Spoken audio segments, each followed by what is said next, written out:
The sun dipped low on the horizon, casting a golden hue over the rocky hills of Gibeah. The air was thick with tension and sorrow, a heaviness that seemed to settle over the land like an unwelcome guest. In the heart of this land lived Rizpah, a woman of quiet strength and unwavering resolve. Her name was not known for riches or power, but for the depth of her love and loyalty to her sons and her people.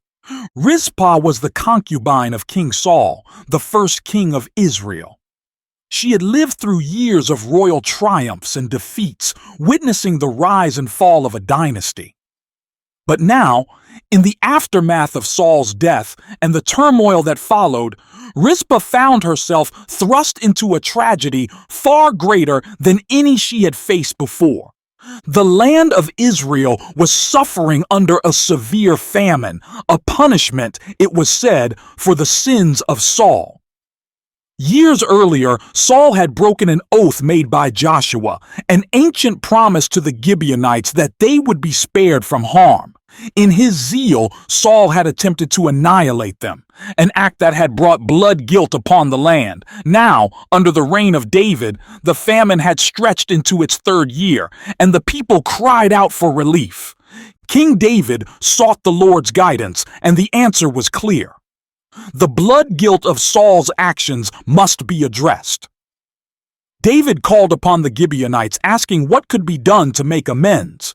The Gibeonites replied, "We have no right to demand silver or gold from Saul's family, nor do we have the right to put anyone in Israel to death. Let 7 of Saul's male descendants be given to us to atone for what was done to us.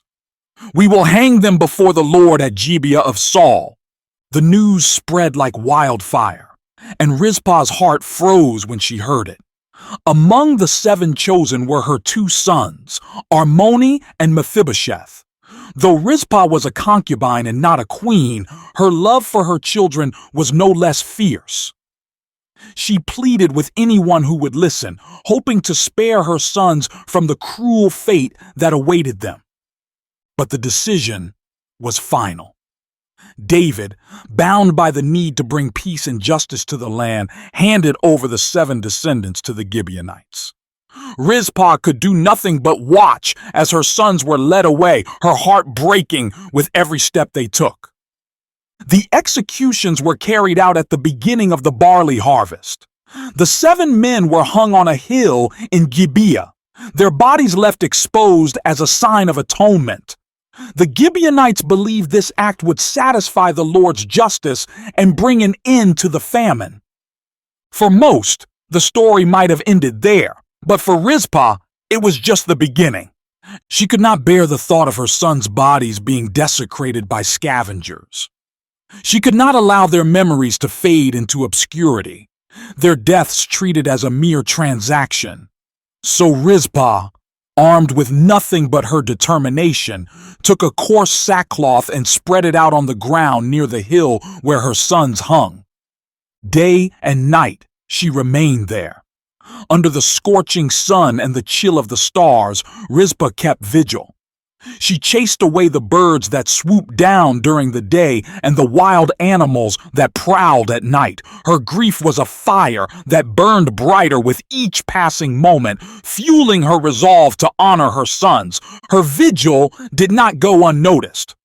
People whispered about the woman on the hill, the mother who refused to leave, the one who defied the elements and the expectations of society. "Why does she stay?" one man asked, watching from a distance. "Perhaps she hopes to shame the king," another replied.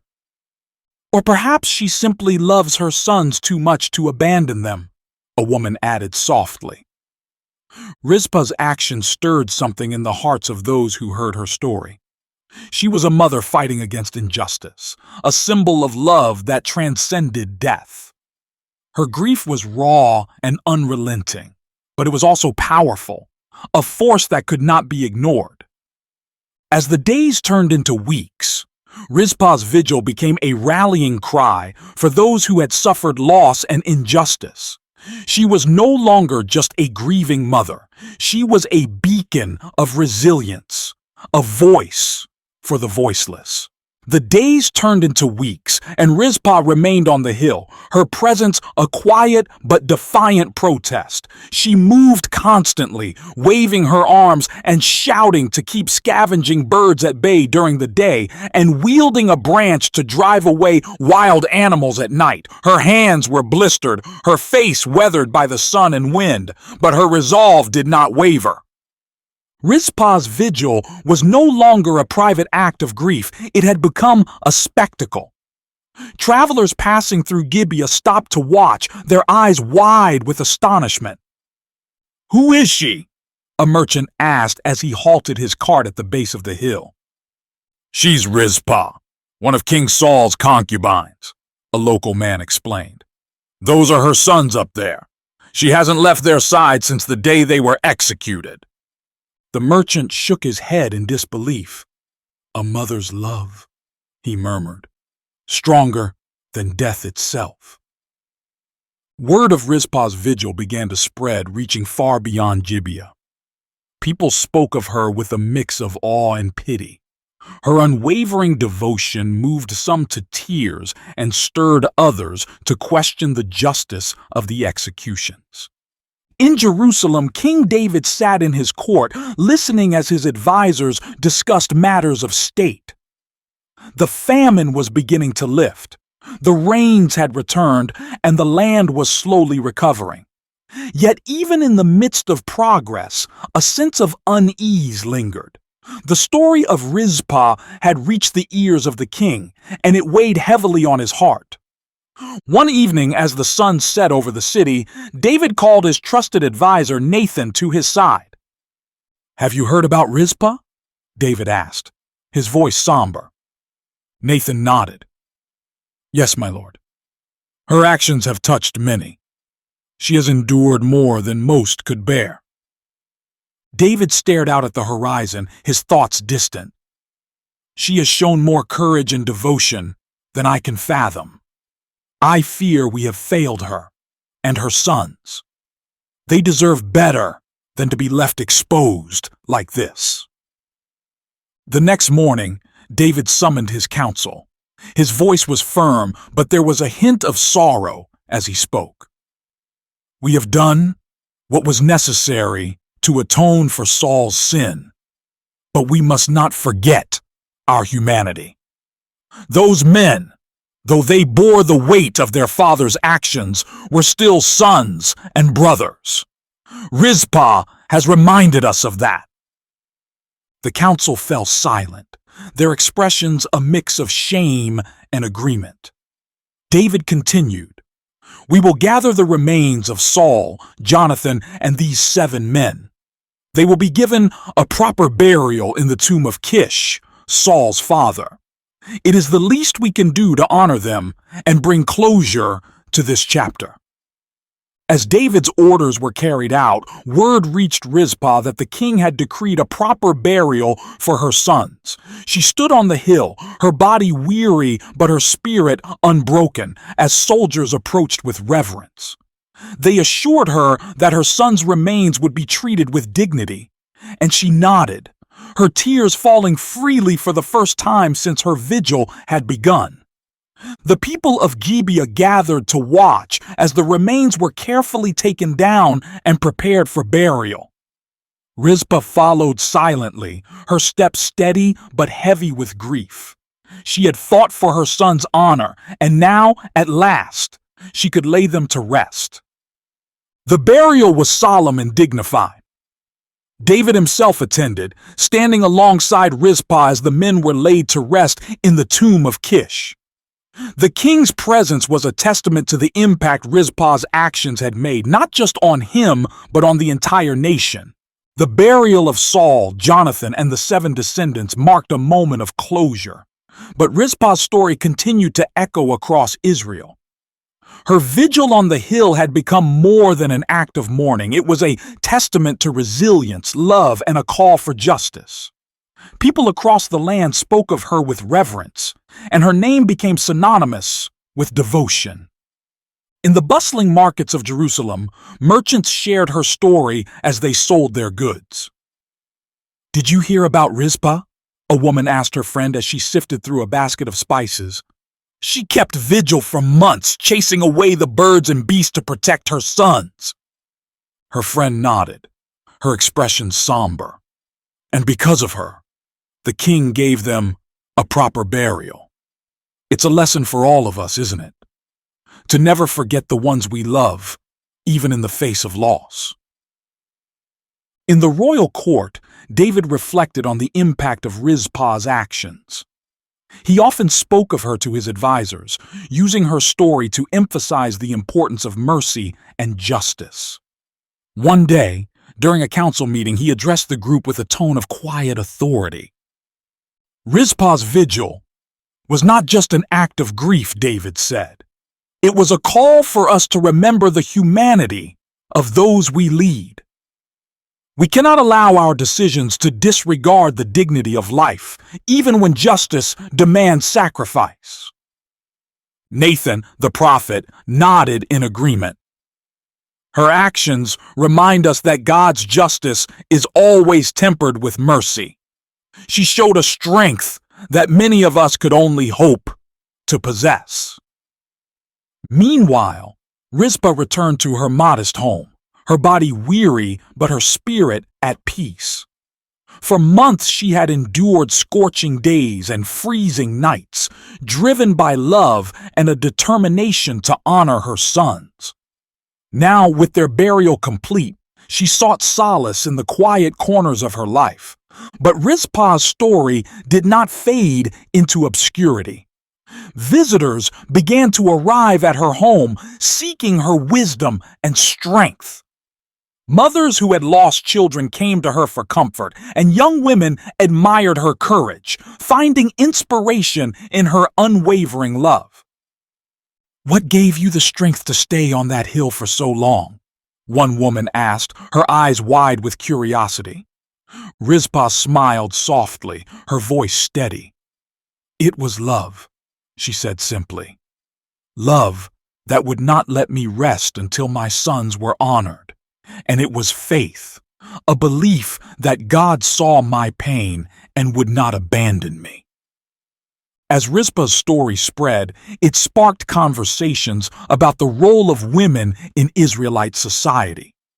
People began to recognize the quiet strength and influence of women like Rizpah, whose actions often went unnoticed but carried immense power. Her vigil became a symbol of the strength that comes from love and the courage it takes to stand for what is right. In the years that followed, Rizpah's name was often spoken with admiration. Her story was passed down through generations, a reminder of the power of a mother's love and the importance of standing firm in the face of injustice. She had turned her grief into a legacy that inspired a nation to reflect on its values and strive for a deeper understanding of mercy and justice. The story of Rizpah's vigil continued to ripple across Israel, stirring conversations in both humble homes and royal courts. Her defiance of nature, society, and even grief had transformed her into a symbol of unwavering love and justice. People who had never met her spoke of her as though they had, weaving her actions into lessons for their families and communities. In the marketplaces, elders told her story to wide-eyed children gathered at their feet.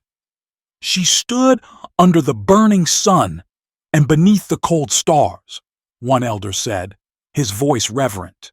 She did not abandon her sons, even in death. She reminded us all of the value of every life. At the palace, King David couldn't shake the impact of Rizpah's actions. One afternoon, as he met with his council, he addressed the story again, his tone both reflective and resolute. Rizpah's vigil wasn't just a mother's grief. It was a challenge to all of us, David said. Her actions demand that we examine how we treat the vulnerable and the forgotten. She showed us the cost of neglect and the strength of compassion. Nathan, the prophet, nodded, his voice steady. Her love was a reflection of God's heart, my king. It's a reminder that true justice is never separated from mercy. Perhaps her story is not just for us, but for future generations. Rizpah herself had returned to a quieter life, but she could not escape the visits of those inspired by her actions. Travelers came from distant towns seeking her wisdom. Mothers brought their daughters to learn from her strength. Even elders who had lived through wars and famines sat at her feet, eager to understand the fire that had driven her to endure the harshness of her vigil. "What would you have done if no one had noticed?" a young man asked her one evening as she rested under the shade of a tree. Rizpah's face softened. "It was never about being noticed," she replied. "It was about doing what was right. My sons deserved dignity, and I could not rest until they had it. If no one had seen me, God still would have." Her words resonated deeply, sparking a quiet determination in the hearts of those who heard them. Rizpah's faith and courage became a light for those who struggled with their own burdens, a reminder that even in the darkest moments, love and faith could sustain them. In the years that followed, Rizpah's story began to influence how justice was carried out in Israel. Leaders remembered her unwavering stand when making decisions about the treatment of the vulnerable. The land began to reflect the lessons she had taught, not with words, but with actions. Among the changes was a greater respect for the burial rights of the dead, ensuring that even those who had been punished were treated with dignity.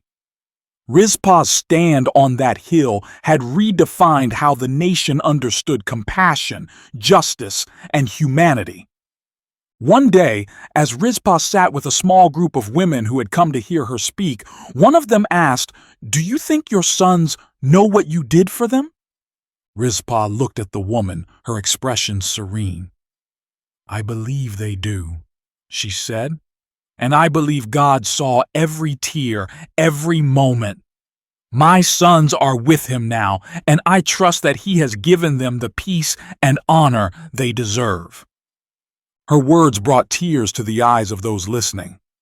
Rizpah's faith was unshakable, her love immeasurable. As the sun set over the hills of Gibeah, the world seemed quieter, as though the land itself was honoring the woman who had stood unyielding for her sons.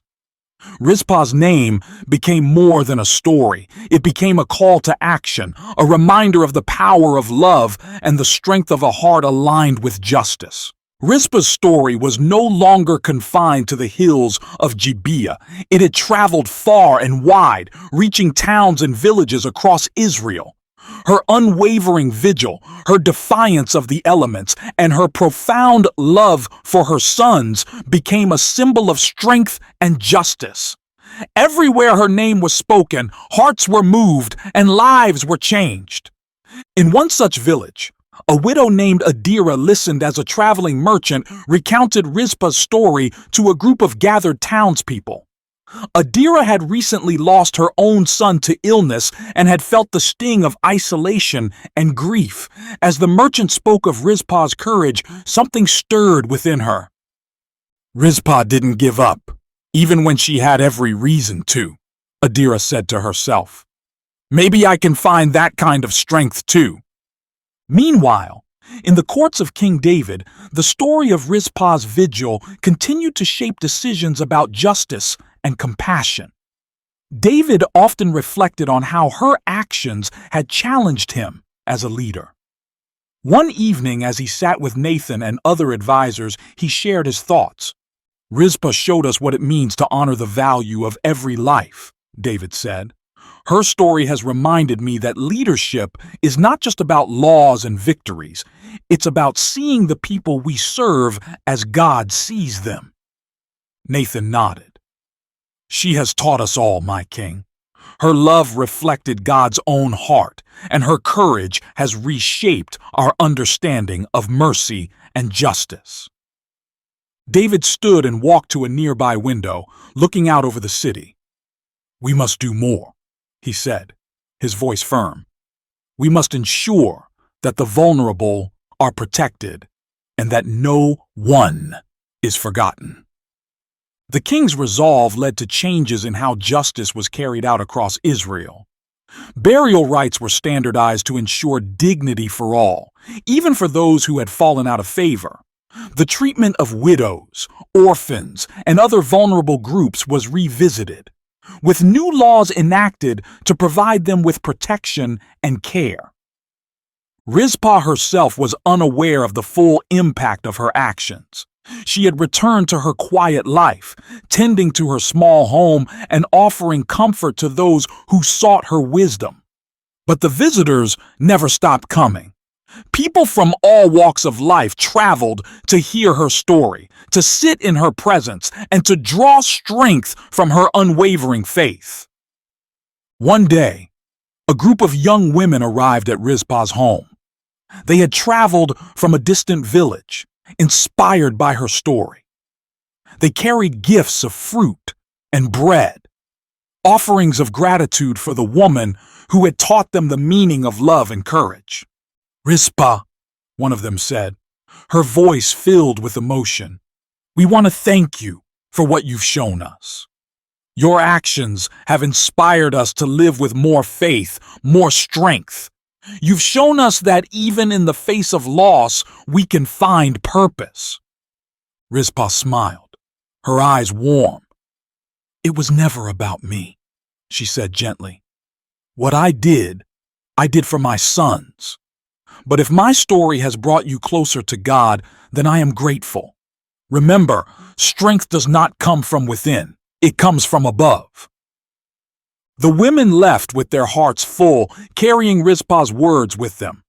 They shared her story in their villages, passing it on to their families and communities. Rizpah's name became a source of hope, a reminder that even in the darkest times, love and faith could bring light. Back in Jerusalem, King David continued to reflect on the lessons Rizpah had taught him. One evening, as he sat alone in his chambers, he wrote a psalm of gratitude and humility, inspired by her unwavering devotion. "For he does not forget the cry of the afflicted," David wrote. "He hears the prayers of the brokenhearted and honors the love that seeks no reward." Rizpah's story became a legacy, woven into the fabric of Israel's history.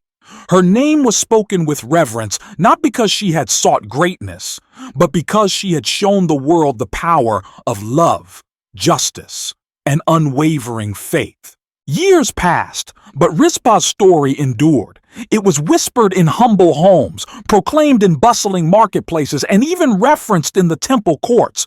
Rizpah, who had once been an ordinary woman, was now remembered as a symbol of love's unyielding strength and a champion of justice. Her vigil on the hill had transcended the grief of a mother. It had become a national call to introspection.